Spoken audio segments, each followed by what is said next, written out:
باہر دھوپ تیز تھی مگر اندر کے ماحول میں ایک ٹھنڈک سی جمی ہوئی تھی، جیسے کوئی بوجھ ہر دیوار پر سائے کی طرح چپکا ہو۔ گھر دو حصوں میں بٹا ہوا تھا، ایک میں چچا چچی اور ان کا بیٹا اذہان رہتے تھے اور دوسرے حصے میں چچا کا دوسرا خاندان، انیتا، ریا اور ان کی ماں۔ اذہان سب سے بڑا تھا، خاموش مگر متوازن طبیعت کا، والد کے کاروبار میں سنجیدگی سے ہاتھ بٹا رہا تھا۔ اس کی شخصیت میں ایک وقار تھا اور اسی وقار نے انیتا کو پہلی بار متوجہ کیا۔ انیتا چچا کی دوسری بیوی کی بیٹی تھی، بہت بولڈ، ہر معاملے میں آگے، اپنی بات منوانے والی، اور ریا ایک ہی گھر کی دیوار کے پار پلنے والی پہلی بیوی کی بیٹی۔ ماں کی وفات کے بعد جیسے سانس لینا ہی بھول گئی تھی۔ سوتیلی ماں کی تیز لہجے، انیتا کی ہر وقت کی ٹوک ٹاک اور مسلسل نظر انداز ہونا، یہ سب کچھ وہ بنا کسی شکایت کے سہ رہی تھی۔ کتنی بار کہا یہ کام ٹھیک سے کیا کرو، نوکرانی بھی تم سے بہتر کرتی ہے۔ انیتا کی آواز برآمدے سے بلند ہوئی۔ ریا نے آنکھیں جھکائیں، برتن سمیٹتے ہوئے ایک ٹھنڈی سانس لی، جیسے دل کے اندر کی ساری ٹوٹ پھوٹ کو چپ چاپ سمیٹ کر پھر سے سانس بھرنے کی کوشش کر رہی ہو۔ اذہان اکثر ریا کو نظر انداز ہی کرتا، کوئی خاص بات نہ تھی، بچپن میں بھی ان کے درمیان کوئی بے تکلفی نہ رہی، اور اب تو جیسے وہ اس کی موجودگی سے بھی بے خبر رہتا تھا۔ تمہیں پتا ہے اذہان بھائی آج میرے ساتھ شاپنگ پر جا رہے ہیں، انیتا نے خوشی سے اپنی ماں کی خبر دی۔ اس کی ماں نے مسکرا کر کہا، شکر ہے میری محنت رنگ لا رہی ہے، اسے قابو میں رکھو، وہی ہے اصل خزانہ۔ ریا ایک طرف بیٹھی سلائی کر رہی تھی مگر اس کے کان ہر لفظ سن رہے تھے۔ اذہان اس کے لیے صرف ایک رشتہ تھا، چچا زاد، نہ کبھی اس سے کچھ مانگا اور نہ کوئی امید رکھی۔ وہ تو اتنی بھی ہمت نہیں رکھتی تھی کہ نظر اٹھا کر اس سے کوئی سوال پوچھ سکے۔ ایک دن اذہان کچن میں آیا، پانی لینا تھا۔ ریا سامنے کھڑی تھی، نظریں جھکائے۔ تم ٹھیک ہو؟ اذہان نے پوچھا، شاید لاشعوری طور پر۔ ریا نے چونک کر سر اٹھایا، پھر فوراً جھکا لیا۔ جی۔ اذہان نے کوئی اور بات نہیں کی، بس پانی لیا اور چلا گیا۔ چھوٹی سی بات مگر ریا کے دل میں ہلچل سی مچ گئی۔ وہ خود کو سمجھاتی رہی کہ یہ بس ایک رسمی سوال تھا۔ ادھر انیتا نے اپنی چالوں کو تیز کرنا شروع کیا، لباس، انداز، بات چیت، سب میں وہ اذہان کو اپنی طرف متوجہ کرنے لگی۔ اسے پتا تھا کہ اذہان دل کا برا نہیں ہے، بس اگر اسے جذباتی طور پر قابو میں لے لیا جائے تو سب کچھ ہاتھ میں آ سکتا ہے۔ ایزی، انیتا نے ایک دن اسے اس نام سے بلایا، تم اتنے بور ہو گئے ہو، چلو باہر چلتے ہیں، کچھ فریش ہو جاؤ گے۔ اذہان نے پہلے انکار کیا مگر پھر مان گیا، اور یہی انیتا چاہتی تھی۔ ہر لمحہ جس میں وہ اذہان کے ساتھ اکیلی ہو، اسے اپنے حق میں استعمال کرے۔ وقت گزرتا گیا، انیتا کی چالاکی، اس کی مسکراہٹیں، وہ بے جھجک انداز، سب اذہان کو دھیرے دھیرے اپنی طرف کھینچنے لگے۔ اسے لگا شاید یہ محبت ہے، یہ شاید ایک آسان فیصلہ۔ ماں باپ نے بھی مخالفت نہیں کی، اگرچہ ان کی آنکھوں میں صاف بے امتناعی تھی۔ نکاح کا دن آیا، سب کچھ خاموشی سے ہوا۔ ریا وہیں موجود تھی، کمرے کے ایک کونے میں، خاموش نگاہیں زمین میں گاڑے۔ اذہان اور انیتا کا نکاح پڑھایا جا رہا تھا اور اس کے دل میں جیسے کسی نے کیل ٹھونک دی ہو۔ نکاح کے بعد سب نے مبارکباد دی مگر ریا کی طرف سے کسی نے نہ دیکھا، نہ اس کی خاموشی سنی۔ انیتا کی ماں بہت خوش تھی، وہ تو بار بار اذہان کو دعائیں دے رہی تھی کہ بیٹا تم نے ہمارے خاندان کی عزت رکھ لی۔ اذہان نے ہلکی سی مسکراہٹ دی مگر ماں کی طرف دیکھا تو ان کے چہرے پر وہ روشنی نہیں تھی جو بہو کے ملنے پر ہونی چاہیے۔ رخصتی ابھی نہیں ہوئی تھی مگر محبت میں شدت تھی۔ اسی وقت دوسری طرف ریا اپنے کمرے میں بیٹھی سلائی کر رہی تھی۔ ایک دھاگا سوئی میں الجھ گیا تھا، جیسے اس کی زندگی الجھی ہوئی تھی۔ سلائی کرتی تھی مگر ہر ٹانکا اسے اندر ہی اندر کاٹ رہا تھا۔ شادی کو کچھ ہفتے گزر چکے تھے۔ اذہان اور انیتا کے درمیان بے تکلفی اب معمول بن چکی تھی۔ انیتا نے جیسے کمرے کی ہر دیوار پر اپنی موجودگی کی مہر لگا دی۔ وہ دھڑلے سے آتی، کبھی اذہان کے کپڑے سیٹ کرتی، کبھی چادر تبدیل کرتی۔ ایزی، تم اتنا سست ہو، کبھی تو کوئی سرپرائز دیا کرو مجھے، انیتا نے آئینے کے سامنے بال بناتے ہوئے کہا۔ اذہان نے اخباری کٹنگز ایک طرف رکھتے ہوئے کہا، سرپرائز کے لیے تم ہی کافی ہو، تمہارے ہوتے ہوئے مجھے کچھ اور کرنے کی ضرورت ہی نہیں۔ انیتا ہنسی مگر وہ ہنسی فقط شوخ انداز کی نہیں تھی، اس میں فتح کی جھلک تھی۔ ان دنوں گرمیوں کی راتیں لمبی ہوتی جا رہی تھیں۔ حویلی کے کمرے بڑے تھے مگر روشنی کم، اکثر برآمدے میں بس ایک پیلا سا بلب جل رہا ہوتا۔ اسی نیم اندھیرے ماحول میں ایک رات اذہان معمول کے مطابق واپس آیا۔ وہ کچھ الجھا ہوا تھا، ذہن کاروباری حساب کتاب میں الجھا ہوا۔ انیتا نے اسے پیغام بھجوایا تھا کہ وہ اس سے ضروری بات کرنا چاہتی ہیں۔ سیڑھیاں چڑھتے ہوئے اذہان نے فون پر نظر ڈالی، بیٹری ختم ہونے کے قریب تھی اور برآمدے میں مکمل خاموشی تھی۔ وہ دروازہ کھول کر اندر داخل ہوا، کمرے میں اندھیرا تھا۔ ایک لمحے کو ٹھٹک گیا، پھر سوچا شاید انیتا لیٹی ہے، سونے سے پہلے کی عادت ہے۔ کمرے میں ہلکی سی خوشبو تھی، بستر پر کوئی شخص لیٹا تھا، چہرے پر بازو رکھے، سائڈ رخ پر۔ اذہان نے اسے دیکھ کر لمحے پر توقف کیا، پھر مسکرا دیا۔ اب تمہیں اندھیرے میں سونا پسند آ گیا؟ وہ آہستگی سے بولا۔ کوئی جواب نہ آیا۔ اذہان آہستہ آہستہ قریب گیا۔ وہ جانتا تھا انیتا کبھی کبھی خاموشی سے چھیڑنے میں مزہ لیتی ہے۔ اٹھو، میں تم سے بات کرنے آیا ہوں۔ اذہان نے جھک کر اس کا بازو ہٹانے کی کوشش کی۔ اسی لمحے تیز چیخ کمرے میں گونجی۔ ہٹ جاؤ، ہٹو یہاں سے۔ یہ انیتا نہیں تھی، وہ ریا تھی۔ اذہان پیچھے ہٹ گیا جیسے کسی نے اسے زور سے دھکیل دیا ہو۔ کمرے میں بجلی کی روشنی آن ہوئی، دروازہ کھلنے کی آواز آئی، باہر سے چچا، چچی، انیتا اور اس کی ماں اندر آئے۔ یہ کیا ہو رہا ہے؟ انیتا کی ماں کی تیز آواز گونجی۔ انیتا نے ایک نظر ریا پر ڈالی جو کانپ رہی تھی، اور پھر اذہان پر۔ اس کا چہرہ سخت ہو چکا تھا۔ یہ سب کیا ہے اذہان؟ تم ریا کے کمرے میں کیا کر رہے ہو؟ اذہان نے گھبرا کر کہا۔ یہ غلطی تھی، میں سمجھا یہ تمہارا کمرہ ہے۔ اندھیرا تھا۔ غلطی؟ انیتا کی آواز سرد ہو گئی۔ اتنی بڑی غلطی؟ تم نے ریا کے کمرے کو میرا کمرہ سمجھ لیا؟ ریا خاموش کھڑی تھی، چہرہ جھکا ہوا اور آواز رندی ہوئی۔ انیتا کی ماں نے فوراً موقع قابو میں لیا۔ مجھے تو پہلے ہی شک تھا، اس لڑکی کے ارادے ٹھیک نہیں تھے، شروع ہی سے ہمارے بیچ آنا چاہتی تھی۔ بس کرے خالہ، خدا کا واسطہ، یہ سب غلط فہمی۔ اذہان نے وضاحت دینی چاہی مگر بات ہاتھ سے نکل چکی تھی۔ مجھے کسی وضاحت کی ضرورت نہیں، انیتا بولی۔ میں تم پر مزید اعتبار نہیں کر سکتی، میں تم سے طلاق چاہتی ہوں ایزی۔ یہ سن کر چچی نے آگے بڑھ کر کہا، انیتا یہ زیادتی ہے، ایسا کچھ نہیں ہوا، تم خود سمجھدار ہو۔ مگر انیتا نے ہاتھ اٹھا دیا۔ نہیں تائی، بس بہت ہو گیا۔ اگر آج یہ غلطی ہوئی ہے تو کل کچھ اور ہوگا، اور میں اس رشتے کو مزید نہیں نبھا سکتی۔ چچا نے اذہان کو دیکھا، وہ چپ کھڑا تھا، شرمندگی سے پسینہ پیشانی پر چمک رہا تھا۔ اگلے دن انیتا اپنے فیصلے پر قائم رہی۔ اس نے اپنی ماں کے ساتھ وکیل سے رابطہ کر لیا۔ اذہان نے کئی بار بات کرنے کی کوشش کی، سمجھانے کی، مگر انیتا نہ مانی۔ تم نے میرے اعتبار کو توڑا ہے ایزی۔ جو آدمی اپنی بیوی کے ہوتے ہوئے کسی اور کے کمرے میں داخل ہو، وہ میرے قابل نہیں، چچی نے کہا۔ یہ سب صرف انا کی جنگ ہے، مگر بیٹا اذہان، فیصلہ تو تمہیں کرنا ہے۔ اذہان رات کو چھت پر بیٹھا دیر تک آسمان کو دیکھتا رہا۔ اسے سمجھ نہیں آ رہا تھا کہ وہ صرف ایک اندھیرے کمرے کی غلطی کی قیمت اپنی پوری ازدواجی زندگی سے کیوں چکا رہا ہے۔ بالآخر دباؤ، بے عزتی اور انیتا کے مسلسل دباؤ کے آگے اذہان نے ہتھیار ڈال دیے۔ 2 دن بعد طلاق کی کاغذی کارروائی مکمل ہوئی۔ اذہان طلاق کے بعد چپ چاپ رہنے لگا۔ گھر میں خاموشی کے ساتھ ساتھ ایک سرد سا ماحول چھا گیا تھا۔ ماں باپ نے بہت سمجھایا کہ سب کچھ انیتا اور اس کی ماں کا رچا ہوا کھیل تھا، مگر اذہان کے دل میں صرف ایک بات بیٹھ چکی تھی، ریا کی وجہ سے سب کچھ برباد ہوا ہے۔ ابو، آپ مجھے سمجھانے کی کوشش نہ کریں، وہ اگر اتنی معصوم تھی تو چیخی کیوں؟ اس نے میرے خلاف کیوں کچھ نہیں کہا؟ وہ چاہتی تو صاف کہہ سکتی تھی نا، اذہان نے سخت لہجے میں کہا۔ چچا نے گہری سانس لیتے ہوئے کہا، بیٹا، خاموشی ہمیشہ جرم کی علامت نہیں ہوتی، کبھی کبھی تکلیف کی شدت بھی لفظ چھین لیتی ہے۔ اذہان نے نظریں چلا لی۔ چچی خاموشی سے سن رہی تھی، پھر آہستہ سے بولی، تمہیں ریا سے نکاح کرنا ہوگا۔ اذہان نے چونک کر ماں کو دیکھا۔ کیا؟ ہاں، خاندان کی عزت بچانے کے لیے، اور شاید تمہارے دل میں جو زہر ہے وہ بھی نکالنے کے لیے۔ اذہان نے ہنسی میں بات اڑانے کی کوشش کی، مگر چچا نے فیصلہ سنا دیا، ہمیں کسی کو جواب نہیں دینا، بس نکاح ہوگا اور ساتھ ہی رخصتی بھی، اور اب کی بار یہ ضد نہیں، فیصلہ ہے۔ نکاح کا دن خاموشی سے آ گیا۔ اذہان کا دل نہیں تھا، مگر وہ جانتا تھا اس بار باپ پیچھے نہیں ہٹے گا۔ ریا کی آنکھیں خالی تھیں، جیسے اسے پتا ہو کہ یہ رشتہ اس کے حق میں نہیں، صرف دکھاوے کا ایک اور نام ہے۔ نکاح کی رسم مختصر تھی۔ اذہان نے بے دلی سے قاضی کے الفاظ دہرائے۔ کسی نے مبارکباد نہیں دی، نہ کوئی خوشی کی رونق تھی۔ اذہان سیدھا کمرے میں گیا، دروازہ بند کیا اور سگریٹ جلا لی۔ شام ڈھل چکی تھی۔ ریا اور اسی جوڑے میں کمرے میں بیٹھی تھی، نگاہیں نیچی، ہاتھ گود میں رکھے۔ دروازہ کھلا، اذہان اندر آیا، مگر وہ سیدھا اس کی طرف نہیں گیا۔ ٹیبل پر موبائل رکھا اور پھر اچانک پلٹا۔ چلو میرے ساتھ، اس نے تلخ لہجے میں کہا۔ ریا نے نظریں اٹھا کر اسے دیکھا۔ جی؟ چپ چاپ چلو، سوال نہ کرو۔ اذہان نے اس کا بازو پکڑا اور اسے کھینچتے ہوئے ٹیرس کی طرف لے گیا۔ بارش اب قدرے تیز ہو چکی تھی، ہوا میں سردی کی لہر تھی۔ اذہان نے دروازہ کھولا اور ریا کو باہر دھکیل دیا۔ یہ تمہاری جگہ ہے، آج کی رات میرے کمرے میں تمہاری کوئی جگہ نہیں۔ ریا نے حیرت سے اسے دیکھا، مگر زبان سے کچھ نہ کہا۔ وہ دروازے سے ٹیک لگا کر بیٹھ گئی۔ بارش کی بوندیں اس کے دوپٹے سے رس کر چہرے تک پہنچنے لگیں۔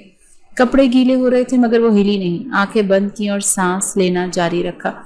اندر اذہان نے سگریٹ کا ایک اور کش لیا۔ باہر ٹپکتی بارش اور اندر کی خاموشی ایک دوسرے کا عکس بن چکی تھی۔ رات کے دوسرے پہر اچانک اسے جیسے کچھ محسوس ہوا۔ وہ اٹھا، دروازے کی طرف گیا اور ٹیرس کا دروازہ کھولا۔ ریا اب بھی وہیں تھی، مگر اس کی گردن ایک طرف جھکی ہوئی تھی، آنکھیں بند، چہرہ بے جان۔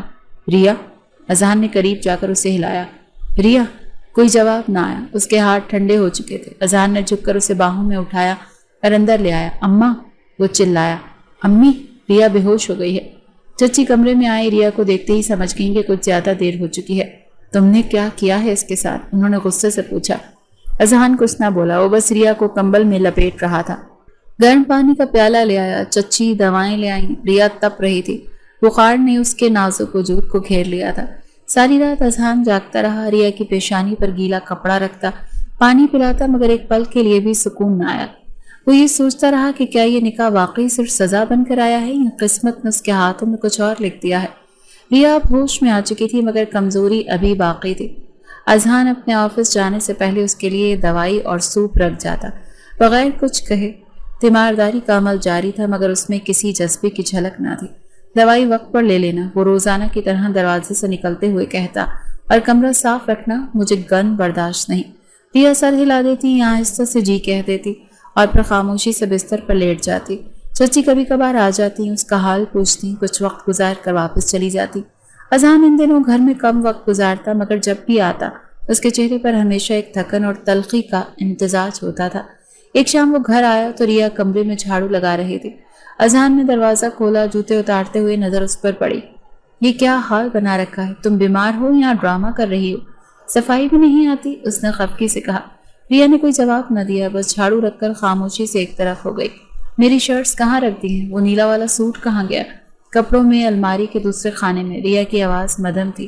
اونچا بولو، تمہیں بولنا آتا بھی ہے یا صرف سر جھکانے کا ہی فن آتا ہے؟ ریا نے لب ہلائے مگر کچھ نہ کہہ سکی۔ اذہان نے غصے سے الماری کھولی، کپڑے نکالے، پھر دروازہ بند کر کے باہر نکل گیا۔ اگلے دن ناشتے کی میز پر چچی نے آہستہ سے پوچھا، ریا بہتر ہے اب؟ جی اماں ٹھیک ہے، اذہان نے سر جھٹک کر کہا۔ کیا ہونا ہے؟ ہر وقت خاموش رہنے والی چیز کو کیا فرق پڑتا ہے؟ چچی نے نظریں جھکا لی، وہ جانتی تھی اذہان اس وقت کسی سے بھی حقیقت سننے کا متحمل نہیں ہے۔ ریا اب تھوڑی بہتر ہو چکی تھی، گھر کے چھوٹے موٹے کام سنبھال لیتی، مگر اذہان کی موجودگی میں جیسے ہر چیز کی رفتار سست ہو جاتی تھی۔ وہ جب بھی کچھ کرنے لگتی، اذہان اس پر طنز کرنے کا موقع ڈھونڈ لیتا۔ چائے بنائی ہے؟ اذہان نے ایک شام آ کر پوچھا۔ جی بناتی ہوں۔ ریا نے لپک کر چائے رکھی۔ یہ چائے ہے یا گرم پانی؟ ذائقہ بھی ہے یا صرف رنگ؟ ریا نے چائے واپس لینے کی کوشش کی، مگر اذہان نے کپ واپس ٹیبل پر پٹک دیا۔ تم سے کچھ ڈھنگ سے ہوتا بھی ہے؟ گھر کی عزت بننے آئی ہوں یا کام بگاڑنے؟ ریا خاموشی سے کپ اٹھا کر کچن میں چلی گئی۔ چچی یہ سب دیکھ رہی تھی، مگر اب وہ بھی کچھ کہنے سے گریز کرنے لگی تھی، کیونکہ ہر بات اذہان کے غصے کو اور بڑھا دیتی تھی۔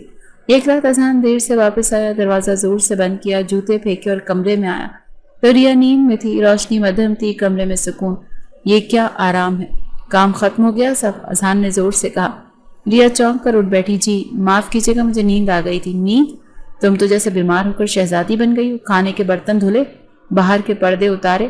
جی وہ سب کر دوں گی، ریا نے ہچکچاتے ہوئے کہا۔ نہیں ابھی، اذہان نے سختی سے کہا۔ میں تمہیں بتا دوں، میرے کمرے کی باتیں اگر باہر گئیں تو میں وہ کر گزروں گا جس کا تمہیں اندازہ بھی نہیں ہے۔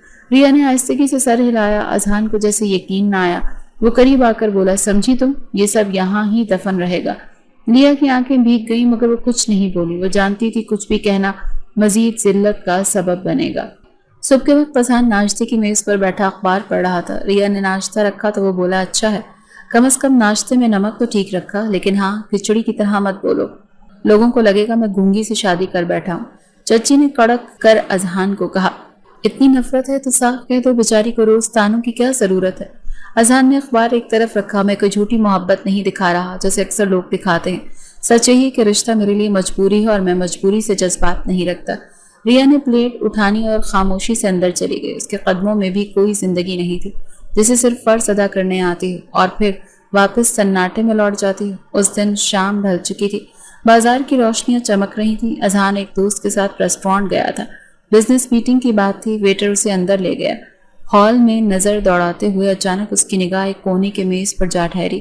وہاں انیتا بیٹھی تھی، سرخ لباس، کھلی ہنسی، اور اس کے سامنے ایک اجنبی مرد، دونوں میں بے تکلفی جیسے پرانے شناسا ہوں۔ اذہان کے قدم جیسے رک گئے، سینے میں ایک گرم لہر دوڑ اٹھی۔ اس نے موبائل نکالا، نمبر ڈائل کیا، پھر خود ہی منقطع کر دیا۔ انیتا کو دیکھ کر وہ پلٹا اور ریسٹورانٹ سے باہر نکل گیا۔ گاڑی میں بیٹھتے اس کے ہاتھ کانپ رہے تھے۔ گھر پہنچا تو رات ہو چکی تھی۔ دروازہ زور سے بند کیا، کمرے میں داخل ہوا تو ریا کتاب پڑھ رہی تھی۔ اس نے سر اٹھایا، اذہان کے چہرے پر کچھ تلاش کیا مگر وہ بغیر کچھ کہے اس کے قریب آیا۔ میرے لیے چائے بنا کر لاؤ، اس نے اسپاٹ لہجے میں کہا۔ ریا فوراً اٹھی، چائے بنانے چلی گئی۔ تھوڑی دیر بعد چائے کا کپ لے کر آئی اور میز پر رکھ دیا۔ اذہان نے ایک گھونٹ بھرا، پھر اچانک کپ زمین پر پٹخ دیا۔ ریا چونک گئی، زمین پر چائے بکھر گئی، ٹوٹا ہوا کپ دائیں طرف جا گرا۔ یہ چائے ہے یا زہر؟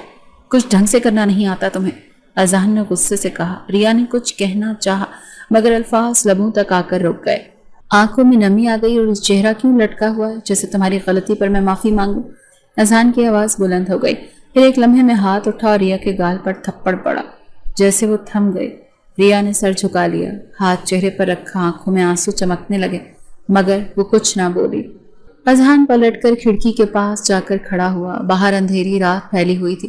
وہ خود کو پرسکون کرنے کی کوشش کرتا رہا مگر اندر کہیں طوفان مچا ہوا تھا۔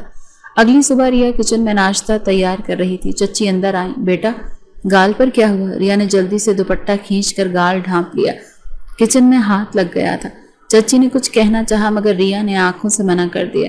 چچی سمجھ گئیں، خاموشی سے پلٹ گئیں۔ اسی شام اذہان واپس آیا، ریا کو پکارا، تیار ہو جاؤ، سامان پیک کرو۔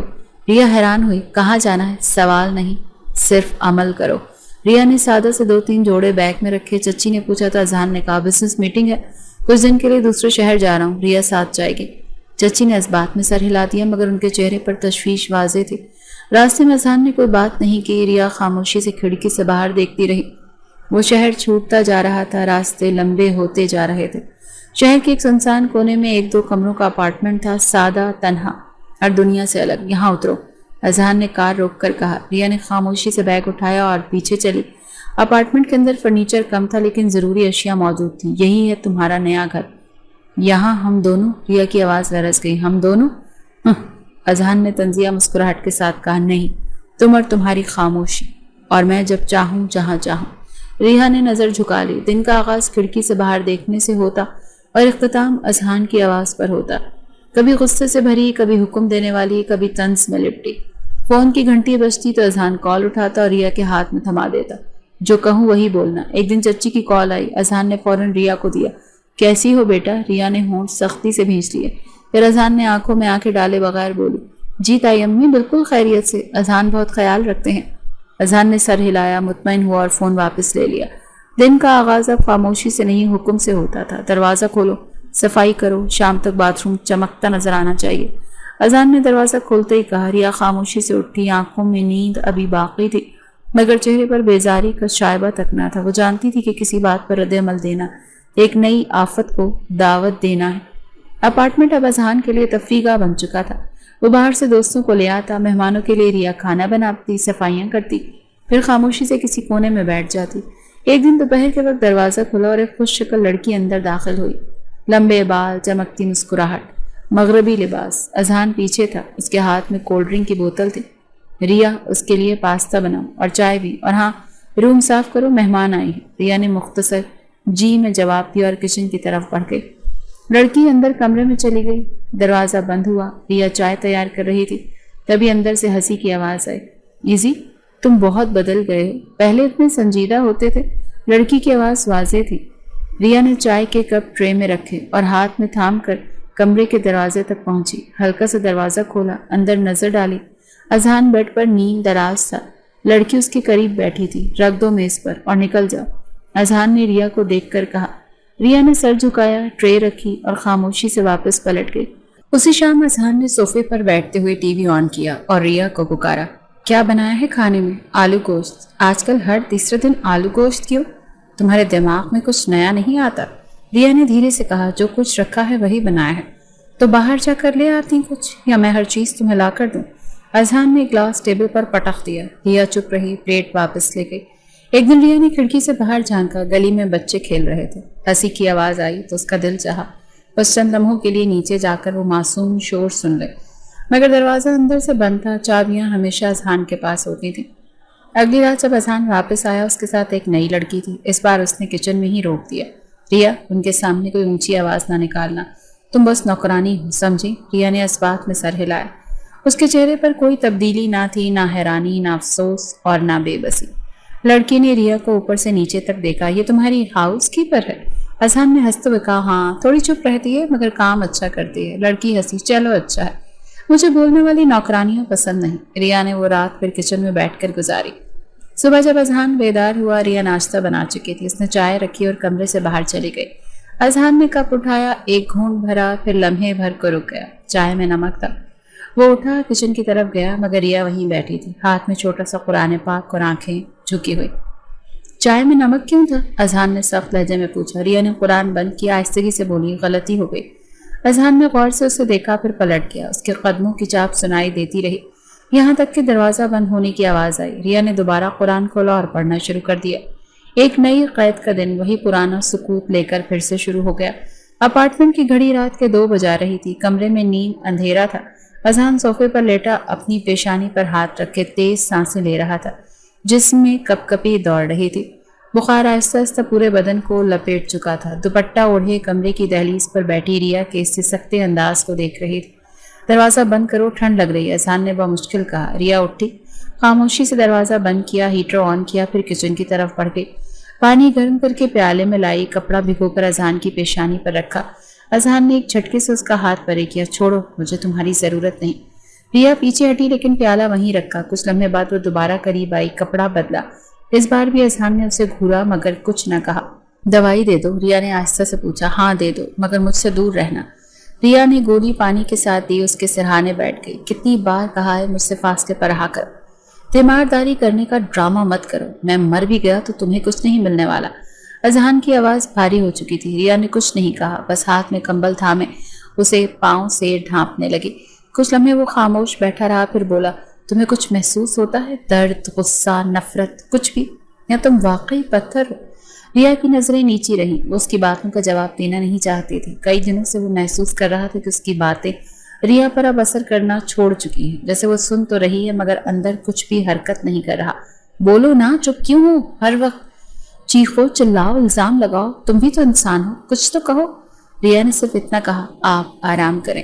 یہ جواب اذہان کے لیے بہترین شکست جیسا تھا. وہ چاہتا تھا ریا بولے, وہ بھی زخم دے, کوئی لفظ ایسا کہے جو اذہان کو چبھے تاکہ وہ اس پر اپنی نفرت ثابت کر سکے. لیکن یہاں تو جیسے کوئی دیوار تھی, ساکت, خاموش اور ثابت قدم. اگلی صبح بھی اذہان کی طبیعت مزید بگڑ گئی. ریا نے اسے سوپ بنا کر دیا. وہ دیکھ کر بولا زہر تو نہیں ملا دیا اس میں؟ ریا نے بس ہاتھ آگے بڑھایا. اذہان نے پیالہ لے لیا, ایک چمچ لیا, پھر بولا بس کرو, اب میرا حلق بھی تمہاری خاموشی سے بھر گیا ہے. ریا نے کوئی رد عمل نہیں دیا. دوپہر کو جب اذہان سو رہا تھا ریا نے اس کے کپڑے دھو دیے, کمبل دھوپ میں ڈال دیا, دوائی وقت پر رکھی, کمرہ سمیٹا. شام کو اذہان کی آنکھ کھلی, سر میں ہلکا سا درد تھا. پانی مانگا, ریا نے فوراً دیا. یہ سب کیوں کر رہی ہے؟ مجھ سے ہمدردی جتانے کی ضرورت نہیں, تم کوئی نرس نہیں. ریا بولی یہ سب صرف آپ کی صحت کے لیے ہے. اذہان ہنسا. تو تمہیں میری صحت کی فکر ہونے لگی؟ عجیب بات ہے, جسے میں نے قید کر رکھا ہے وہ میری خدمت کر رہی. تم جیسے لوگ سب برداشت کرتے ہیں اس لیے نہیں کہ دل بڑا ہوتا ہے, بس اندر کچھ باقی نہیں رہتا. ریا خاموشی سے واپس کچن میں چلی گئی. کچھ دیر بعد وہ پھر واپس آئی, ہاتھ میں سر دبانے کا تیل تھا. کیا کر رہی ہو؟ اذہان نے بدزن لہجے میں پوچھا. سر درد میں آرام آ جاتا ہے اس سے, چھوڑو, میرے سر کو ہاتھ مت لگانا. لیکن اگلے لمحے اس نے خود ہی پیچھے ہو کر کہا چلو دباؤ, شاید کچھ سکون مل جائے. ریا نے آہستہ آہستہ اس کا سر دبانا شروع کیا. اس کی انگلیوں کا لمس ہلکا تھا مگر پختہ. اذہان نے آنکھیں بند کی اور کچھ دیر بعد نیند میں چلا گیا. رات کو اذہان نے پانی مانگا, ریا نے پلایا, کمبل ٹھیک کیا. پتا ہے تم چپ رہ کر بھی اذیت دیتی, وہ نیند جاگتی حالت میں بولا. ریا نے پلٹ کر نہیں دیکھا, بس روشنی مدھم کی اور خود کمرے کے ایک کونے میں زمین پر بیٹھ گئی. 2 دن ہو چکے تھے, بخار اتر چکا تھا. اذہان اب کافی بہتر محسوس کر رہا تھا مگر ریا کی خاموشی اور خدمت کے بدلے اس کے لہجے میں نرمی نہیں آئی, بلکہ وہ اور بھی عجیب رویہ اختیار کرنے لگا. کبھی کچن میں اسے بلا لیتا, کبھی خود ہی تنہائی میں بیٹھا رہتا, اور جیسے ہی ریا کچھ کہتی یا خاموشی سے کام کرنے لگتی وہ اس پر چڑھ دوڑتا. ایک دن بازار سے واپس آ کر اذہان نے کہا یہ کچھ کپڑے لایا ہوں تمہارے لیے, پر اپنے کپڑے دیکھ کر شرمندگی ہوتی ہے, پہن لینا. اور ہاں, اعتراض کی کوئی گنجائش نہیں ہے. کپڑوں میں زیادہ تر فٹنگ والے سوٹ تھے. ریا نے چپ چاپ کپڑے رکھ دیے. دل چاہا کہ واپس کر دے مگر کچھ کہا نہیں. 2 دن بعد کپڑوں کی قلت کے باعث ریا نے ان میں سے ایک سوٹ پہن لیا, جامنی رنگ کا, جسم سے قدرے چپکا ہوا. پہلے تو اس نے خود کو آئینے میں دیکھ کر شرمندگی محسوس کی, لیکن پھر خود کو خود ہی سمجھایا کہ یہ مجبوری ہے. کمرے سے باہر آئی تو اذہان نے ایک نظر ڈالی اور مسکرایا, طنز بھری مسکراہٹ. اوہ واہ, آخرکار تمہیں بھی انداز کا شعور آ گیا یا مجھے لبھانے کے لیے خاص محنت کی ہے؟ ریا کا چہرہ سرخ ہو گیا۔ وہ پلٹنے ہی لگی تھی کہ اذہان نے پھر کہا، دل تو کر رہا ہے کہ تصویر کھینچ لوں۔ تمہاری آنکھوں میں پہلی بار کچھ مختلف ہے، شاید چاہت۔ ریا کی برداشت کی حد ختم ہو گئی۔ اس نے پلٹ کر آنکھوں میں آنکھیں ڈال کر پہلی بار جواب دیا، مجھے ایسا کرنے کی کوئی ضرورت نہیں ہے، کیونکہ میں ایسے شخص کی گھن کھاتی ہوں جو نہ صرف جسمانی طور پر گندا ہو چکا ہے بلکہ ذہنی طور پر بھی بیمار ہے۔ کمرے میں سناٹا چھا گیا۔ اذہان کو لگا جیسے کسی نے اس کے چہرے پر تیز دھار تلوار پھیر دی ہو۔ اس نے کچھ لمحے ریا کو گھورا، پھر پلٹ کر کرسی پر بیٹھ گیا۔ ریا نے دوپٹہ ٹھیک کیا اور خاموشی سے کچن کی طرف چلی گئی۔ اس رات اذہان چھت پر دیر تک بیٹھا رہا، سگریٹ سلگا کر۔ وہ ہر کش کے ساتھ خود سے سوال کرتا، اسے واقعی گھن آتی ہے مجھ سے، یا یہ بس میرے طرز عمل کا رد عمل ہے؟ نیچے کمرے میں ریا بستر پر لیٹی تھی، آنکھیں کھولی تھیں۔ وہ جانتی تھی آج کچھ ٹوٹا ہے، شاید اذہان کا وہ گھمنڈ کہ وہ اسے کبھی جیت نہیں سکتا، اور یہی پہلی جیت تھی ریا کی خاموش جنگ کی۔ کمرے میں سناٹا گونج رہا تھا، جیسے دیواروں نے وہ جملہ سن لیا ہو جو اذہان نے کبھی خود سے بھی نہیں سنا تھا، مجھے تم سے گھن آتی۔ ریا کا پہلا اور آخری جملہ بن کر رہ گیا تھا، مگر اذہان کے اندر کچھ اس طرح پیوست ہو گیا کہ اس نے خود کو کسی اور ہی رخ پر دھکیل دیا۔ اگلی صبح وہ خاموش رہا، مگر خاموشی کسی طوفان سے پہلے کی طرح کی تھی۔ ریا نے حسب معمول ناشتہ بنایا، کمرہ صاف کیا، مگر اذہان نے کچھ نہ کہا نہ سنا۔ پھر رات آئی، کمرے کا دروازہ بند ہوا۔ ریا اپنے بستر پر سونے کی تیاری کر رہی تھی کہ اذہان اندر آیا۔ اس کی آنکھوں میں ایک وحشت سی تھی، وہ نظریں نہیں ملا پا رہی تھی، مگر انداز میں ایک ضد، ایک جنون سا تھا۔ تو تمہیں مجھ سے گھن آتی ہے؟ اس نے دروازہ بند کرتے ہوئے کہا۔ ریا نے چونک کر اسے دیکھا۔ میں نے وہ بات غصے میں کہی تھی۔ اذہان قریب آیا۔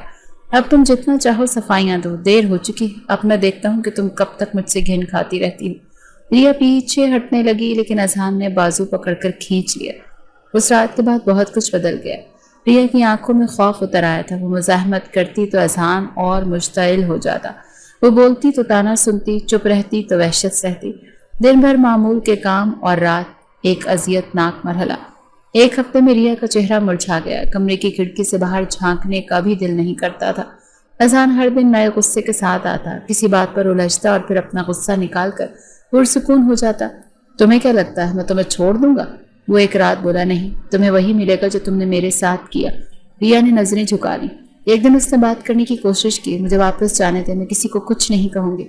اذہان نے ہنس کر کہا، اب تم واپس جاؤ گی تو سب کچھ بتاؤ گی، معصوم بن کر ہمدردی لوگی؟ نہیں، اب تم یہاں رہو گی اور تب تک رہو گی جب تک میں چاہوں گا۔ کچھ ہفتے یوں ہی گزرے۔ ریا کی طبیعت خراب رہنے لگی، ناشتہ کرتے قے، کمزوری اور ہر وقت جسم کا درد۔ پہلے تو وہ سمجھتی کہ یہ صرف دباؤ کا اثر ہے، مگر جب ایک دن وہ بے ہوش ہو کر گر گئی تو اذہان نے قریبی کلینک لے جانے کا فیصلہ کیا۔ ڈاکٹر نے چند ٹیسٹ کیے اور کچھ دیر کے بعد آخر خبر دی کہ مبارک ہو، بیوی ماں بننے والی۔ اذہان کے قدم جیسے زمین سے جڑ گئے۔ ریا نے نظریں جھکا لی۔ کلینک سے واپسی تک دونوں کے درمیان صرف خاموشی تھی۔ گھر پہنچتے ہی اذہان سیدھا کمرے میں گیا، دروازہ بند کیا اور لمبی سانسیں لے کر صوفے پر بیٹھ گیا۔ وہ باپ بننے والا تھا، ایک ایسا انسان جو پچھلے کئی ہفتوں سے ایک عورت کو قید میں رکھے اسے صرف اپنی ضد کی تسکین کے لیے استعمال کرتا رہا۔ چند دن بعد اچانک دروازے پر دستک ہوئی۔ ریا دروازے کی طرف بڑھی، مگر اذہان پہلے ہی پہنچ چکا تھا۔ دروازہ کھولا تو چچی اور چچا سامنے کھڑے تھے۔ کافی دن سے فون پر ریا کی آواز نہیں سنی، اسی لیے خود ہی آ گئے، چچی نے کہا۔ اذہان نے انہیں اندر بلایا، رسمی مسکراہٹ کے ساتھ۔ ریا کو دیکھ کر چچی کی آنکھیں نم ہو گئیں۔ وہ سیدھا اس کے پاس آئیں۔ یہ کیا حال ہو گیا ہے تمہارا؟ اتنی کمزور کیوں؟ ریا کچھ بولنے ہی لگی، مگر اذہان نے بیچ میں کہا، طبیعت خراب تھی، ابھی معلوم ہوا ہے پریگننٹ ہے، اسی لیے تھوڑی کمزور ہے۔ چچا نے سنجیدگی سے اذہان کو دیکھا۔ ہم ریا کو اپنے ساتھ لے جا رہے ہیں، کچھ دن آرام کرے گی، بہتر ہو جائے گی تو واپس آ جائے گی۔ اذہان کچھ کہنا چاہتا تھا، مگر چچی کی نظروں میں اس دن وہ عزم تھا جو برسوں خاموشی سے دبا رہا، وہ خاموش ہو گیا۔ ریا کو سمیٹ کر لے جایا گیا۔ وہ واپسی کو کوئی یقین دہانی نہیں لے گئی۔ اذہان دروازے پر کھڑا رہا اور ریا پہلی بار اس اپارٹمنٹ سے باہر نکلی جسے وہ قید خانہ سمجھتی تھی۔ گھر سناٹے میں ڈوبا ہوا تھا۔ ریا کو گئے 2 ہفتے گزر چکے تھے۔ اذہان روزانہ صبح دفتر جاتا اور شام کو خاموشی سے واپس آتا، کھانا مائکرو ویو میں گرم کرتا اور بغیر کسی سے بات کیے بستر پر لیٹ جاتا۔ ایک شام جب وہ آفس سے نکلا، گاڑی میں بیٹھتے ہی موبائل پر ایک نام چمکا، انیتا۔ پلکیں جھپکی، سانس ساکت ہوا اور انگلی کال بیک پر رک گئی۔ کچھ دیر سوچنے کے بعد اس نے کال ریسیو کی۔ ہیلو۔ انیتا کی آواز ہلکی سی لرزتی ہوئی تھی۔ اذہان نے جواب نہیں دیا۔ میں جانتی ہوں مجھے تمہیں فون نہیں کرنا چاہیے تھا، مگر مجھ سے رہا نہیں گیا۔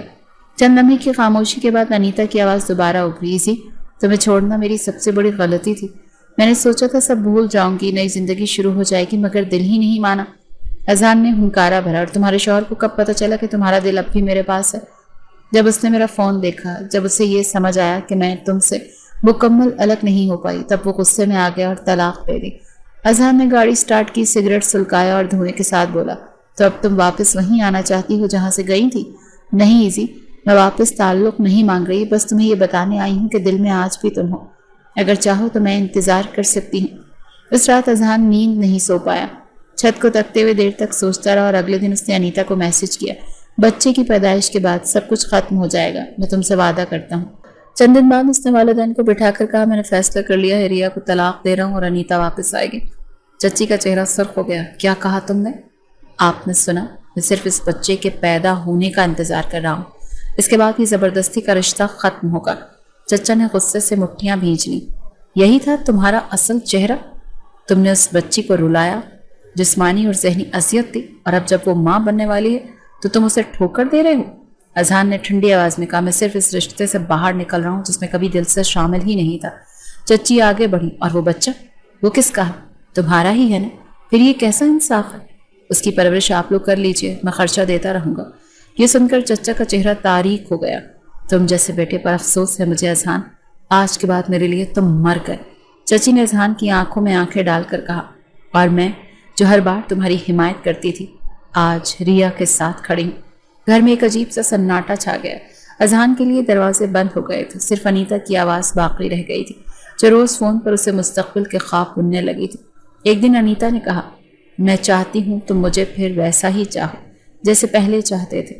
میں نے بہت کچھ کھویا ہے ایزی، اب صرف تمہیں پا کر خود کو مکمل محسوس کرنا چاہتی ہوں۔ اذان نے جواب دیا، تمہارے لیے میں سب کچھ کروں گا، بس تھوڑا وقت دے دو۔ ریا کے ساتھ کچھ فارمل معاملات باقی ہیں۔ ریا کے پاس یہ سب پہنچ چکا تھا۔ اس نے چچا سے کہا، ابو اذان اگر راضی نہیں تو مجھے اس پر جبر نہیں چاہیے، بچے کی پیدائش کے بعد طلاق لے لوں گی، مجھے زبردستی ساتھ رکھنے سے فائدہ نہیں۔ چچا نے پوچھا، تمہیں کوئی گلہ نہیں؟ ریا نے سر جھکا کر کہا، گلہ ان سے ہوتا ہے جن سے امید ہو، یہاں تو صرف صبر ہے، اور بس وہی کافی ہے۔ چچی اور چچا نے خاموشی اختیار کر لی، مگر دل میں اذہان کے لیے وہ محبت اور تعلق جو کبھی تھا وہ مکمل طور پر ٹوٹ چکا تھا۔ دفتر کی کھڑکی سے باہر دیکھتے ہوئے اذہان خود سے مطمئن نظر آ رہا تھا۔ انیتا روز فون کرتی، دن میں 3 بار اس کے لیے تصویریں بھیجتی اور رات کو ویڈیو کال پر مستقبل کی باتیں کرتی۔ اذہان کو لگتا سب کچھ دوبارہ ٹھیک ہو رہا ہے۔ دوپہر کے وقت استقبالی کی کال آئی، سر ایک صاحب آپ سے ملنے آئے ہیں، کہہ رہے ہیں کہ بات ضروری ہے۔ نام کیا ہے؟ عارش، انیتا کے شوہر تھے۔ اذہان چونکا مگر فوراً کہا، بھیج دو۔ چند لمحوں بعد دروازہ کھلا، ایک خاموش مگر متحرک شخص اندر آیا، لباس سادہ مگر آنکھوں میں عجیب سا سکون۔ آپ سے چند منٹ چاہوں گا، عارش نے کرسی کھینچ کر بیٹھتے ہوئے کہا۔ کیا بات ہے؟ اذہان نے الجھے لہجے میں کہا۔ عارش نے جیب سے موبائل نکالا اور اسکرین آن کر کے ایک ویڈیو پلے کر دی۔ کمرے میں خاموشی چھا گئی۔ ویڈیو میں انیتا ایک ریسٹورینٹ میں کسی مرد کے ساتھ بیٹھی تھی، ہاتھوں میں ہاتھ، کہے تصاویر، اور ایک لمحے میں منظر تبدیل، کمرہ، قربت اور پھر کچھ ایسا جس نے اذہان کو ساکت کر دیا۔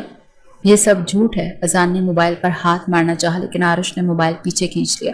میرے پاس صرف ویڈیوز نہیں، چیٹ، اسکرین شاٹس اور لوکیشن ڈیٹیلز، سب کچھ ہیں۔ میں نے انیتا کو اس لیے طلاق نہیں دی تھی کہ وہ تمہارے بارے میں سوچ رہی تھی، بلکہ اس لیے کہ وہ کسی تیسرے کے ساتھ بھی دل لگا بیٹھی تھی، اور جب پکڑی گئی تو تمہارا نام استعمال کر کے ہمدردی خرید لی۔ اذہان کا رنگ زرد ہو گیا۔ تمہیں کیسے یقین ہوا کہ وہ کسی اور کے ساتھ ہے؟ عارش نے پرسکون انداز میں کہا، کیونکہ سچ زیادہ دیر چھپتا نہیں، اور میں جذباتی نہیں تھا، میں نے ثبوت تلاش کیے، الزام نہیں لگایا۔ اذہان چند لمحے خاموش رہا، پھر پوچھا، اسے کیا چاہیے؟ کچھ نہیں، بس یہ بتانے آیا ہوں کہ جس عورت کے لیے تم نے سب کچھ چھوڑا وہ کبھی تمہارے ساتھ مخلص تھی ہی نہیں۔ عارش اٹھا اور دروازے کی طرف بڑھتے ہوئے بولا، تمہیں اختیار ہے، چاہو تو مزید اندھی عقیدت میں ڈوبے رہو یا آنکھیں کھولو۔ دروازہ بند ہوا۔ اذہان نے میز پر پڑے موبائل کو گھورا، فوراً انیتا کا نمبر ڈائل کیا۔ ہیلو ایزی، تمہیں میری نئی ڈریس کی تصویر بھیجی تھی، دیکھی؟ اذہان کی آواز میں ٹھنڈک تھی۔ تم نے کبھی یہ سوچا ہے کہ جھوٹ کب تک چھپ سکتا ہے؟ انیتا خاموش ہو گئی۔ تمہیں لگا تم ویڈیوز ڈیلیٹ کر دو گی تو سب مٹ جائے گا؟ تمہارے پرانے تعلقات کی حقیقتیں ابھی تک زندہ ہیں۔ تم نے عارش سے جھوٹ بولا، مجھ سے جھوٹ بولا، اور اب تمہیں لگتا ہے کہ میں پھر بھی تمہیں اپناؤں گا؟ اسی میں نے سب ختم کر دیا تھا، وہ سب ایک غلطی تھی، ریا بھی میرے لیے ایک مجبوری تھی، تم کہتی تھی نا، لیکن آج لگتا ہے غلطی صرف ایک نہیں تھی بلکہ سب کچھ۔ اذہان نے کال کاٹ دی۔ اس کا دل دھڑک رہا تھا، دفتر کی دیواریں جیسے تنگ ہو رہی تھی۔ وہ اٹھا، کار کی چابی لی اور خاموشی سے عمارت سے باہر نکل گیا۔ رات کو جب گھر پہنچا، ماں نے دروازہ کھولا، چپ چاپ اسے اندر آنے دیا۔ چچا صوفے پر بیٹھے تھے مگر نظریں نہیں اٹھائیں۔ امی، ابو؟ اذہان کی آواز میں نمی تھی۔ میں شرمندہ ہوں، چچی نے کہا۔ تمہارے ہاتھوں جو ہوا وہ شرمندگی سے نہیں بدلے گا، لیکن اگر تلافی کا وقت بچا ہے تو میں کچھ کرنا چاہتا ہوں، ریا کے لیے، اس بچے کے لیے۔ چچا نے پہلی بار نظریں اٹھائیں۔ اب تمہیں ریا کی یاد آ رہی ہے؟ جب وہ دن رات تمہاری خدمت کرتی تھی تب تم نے کچھ نہیں دیکھا، اور اب جب وہ ٹوٹ گئی تو تمہیں ندامت ہے؟ اذہان چپ رہا۔ چچی آہستہ سے بولی۔ وہ اب بولتی نہیں لیکن اس کی آنکھوں میں ہر جواب چھپا ہے۔ اگر تم واقعی کرنا چاہتے ہو تو اپنے لفظوں سے نہیں، عمل سے ثابت کرو۔ اذہان نے آہستہ سے سر ہلایا۔ اس رات وہ اپنی پرانی غلطیوں کی تصویریں ذہن میں گھماتا رہا۔ انیتا، اپارٹمنٹ، طنز، تذلیل، وہ سب مناظر، اور پھر ریا کا چہرہ، خاموش مگر سوالوں سے بھر۔ صبح ہونے میں دیر نہیں تھی مگر اذہان کے لیے نئی زندگی کی تلاش ابھی شروع ہوئی تھی۔ صبح کی روشنی کھڑکی سے اندر اتر رہی تھی، کمرے میں ہلکی ہلکی ہوا چل رہی تھی۔ ریا بستر پر نیم دراز تھی اور سفید چادر میں لپٹی، خاموش، ساکت۔ اس کی آنکھیں کھڑکی سے باہر کسی اندیکھے منظر پر جمی تھی۔ دروازے پر ہلکی سی دستک ہوئی، پھر آہستہ سے اذہان اندر داخل ہوا۔ ہاتھوں میں پھولوں کا گلدستہ تھا۔ وہ کچھ لمحے خاموشی سے ریا کو دیکھتا رہا، پھر دھیرے سے کہا، یہ تمہارے لیے ہے۔ ریا نے ایک نظر اس کی طرف دیکھا، پھر نظریں چرا لیں۔ اس نے گلدستہ میز پر رکھا اور قریب آ کر ایک کرسی پر بیٹھ گیا۔ مجھے تم سے کچھ کہنا ہے۔ اذہان کی آواز دھیمی تھی، لیکن مجھے اندازہ ہے کہ شاید تم سننا نہیں چاہتی، پھر بھی کہنا ضروری ہے۔ ریا کی پلکیں ذرا سی لرزی مگر وہ خاموش رہی۔ میں نے تمہارے ساتھ جو کچھ بھی کیا وہ کسی بھی انداز سے جائز نہیں تھا، اور نہ کوئی دلیل، نہ کوئی پچھتاوا وہ سب مٹا سکتا ہے، لیکن میں چاہتا ہوں تم جان لو کہ اب میں بدلنا چاہتا ہوں۔ ریا کی آنکھوں میں کوئی تاثر نہیں تھا، جیسے الفاظ اس کے اندر کہیں پہنچ ہی نہیں رہے تھے۔ اذہان اٹھا، کمبل کو ٹانگوں سے درست کیا، پانی کا گلاس میز پر رکھا اور دروازے بیٹھ گیا۔ تم چاہو تو مجھے معاف کر دو، لیکن مجھے صرف اتنا موقع دے دو کہ میں تمہاری خدمت کر سکوں۔ وہ آہستہ سے بولا۔ ریا نے کچھ دیر بعد کہا، یہ سب دیر سے کیوں یاد آیا؟ اذہان کی آنکھوں میں نمی اتری۔ شاید سچ ہمیشہ دیر سے ہی دکھائی دیتا ہے، جب سب کچھ ہاتھ سے نکل جائے تب آنکھیں کھلتی ہیں۔ اگلے چند دنوں میں اذہان ہر کام خود کرنے لگا۔ ریا کی دوائیاں، چیک اپ کے لیے اسپتال لے جانا، وقت پر کھانے کی چیزیں، کمرے کی صفائی، سب کچھ۔ چچی چچا یہ سب دیکھتے تو خاموشی سے ایک دوسرے کی طرف دیکھتے، جیسے جانچ رہے ہوں کہ یہ رویہ وقتی ہے یا واقعی بدلاؤ۔ ریا خاموشی سے سب دیکھتی، سنتی، مگر اس نے اپنے رویے میں کوئی تبدیلی نہیں کی۔ وہ نہ شکایت کرتی، نہ شکر ادا کرتی، جیسے دل ابھی بھی شک میں گرفتار ہو۔ ایک دن چچی نے اذہان سے کہا کہ بیٹا، ہم دیکھ رہے ہیں تم کوشش کر رہے ہو، مگر جو دکھ ریا کے اندر ہے وہ وقت ہی نکال سکتا ہے۔ اذہان نے ہلکی سی مسکراہٹ دی۔ میں وقت کو موقع دوں گا، اور خود کو بھی۔ حمل کے آخری دن قریب تھے اور ریا کو اکثر راتوں کو درد ہوتا تھا تو اذہان جاگ کر اس کی کمر دباتا، پانی دیتا، خاموشی سے اس کے پاس بیٹھا رہتا۔ تم سو کیوں نہیں جاتے؟ ریا نے ایک رات پوچھا۔ کیونکہ تم جاگ رہی ہو، اذہان نے نرم لہجے میں کہا۔ ریا نے کچھ جواب نہیں دیا، مگر اس رات وہ پہلی بار سکون سے سوئی۔ پھر وہ دن آ گیا۔ اسپتال کی راہداری میں اذہان ایک کرسی پر بیٹھا تھا، چچا اس کے ساتھ، چچی کچھ فاصلے پر خاموش، دعاؤں میں مصروف۔ دروازہ کھلا، نرس باہر آئی۔ مبارک ہو، بیٹی ہوئی ہے، ماں بھی خیریت سے ہے۔ اذہان نے ایک لمحے کو آنکھیں بند کی، پھر آہستہ سے اٹھ کر دروازے کی طرف بڑھا۔ ریا بستر پر لیٹی تھی، کمزوری چہرے پر تھی، مگر آنکھوں میں ایک عجیب سا سکون تھا۔ نرس نے ننھی سی بچی اذہان کے گود میں دی۔ اس نے بچی کو دیکھا، پھر ریا کی طرف دیکھا۔ ریا کی لبوں پر ہلکی سی مسکراہٹ ابھری، بہت مدھم مگر مختصر، لیکن سچ میں پہلی بار۔ اذہان وہیں کھڑا رہا، بچی کو تھامے، اور ریا کی مسکراہٹ دیکھتا رہا۔ کمرے سے نکل کر وہ چچی کے پاس آیا۔ امی، وہ مسکرائی۔ چچی نے ہاتھ تھام کر کہا، وہ مسکراہٹ تمہارے لیے تھی، اسے سنبھال کر رکھنا بیٹا۔ اس رات اذہان چھت پر بیٹھا آسمان کو دیکھ رہا تھا۔ بچی اندر سو رہی تھی اور ریا پہلی بار سکون سے لیٹی تھی، اور اس کے دل میں ایک وعدہ تھا، میں اب وہی دوں گا جو تمہارا حق تھا، محبت، تحفظ، اور وہ سکون جو تم نے ہمیشہ صرف چاہا، کبھی مانگا نہیں۔ نیچے کمرے میں ننھی بچی نے کروٹ لی اور ریا نے ہاتھ بڑھا کر اسے سینے سے لگا لیا۔ خاموشی اب بھی تھی، مگر اب وہ صدا بن چکی تھی، ایک ایسی صدا جو اذہان کے دل میں ہمیشہ گونجتی رہے گی۔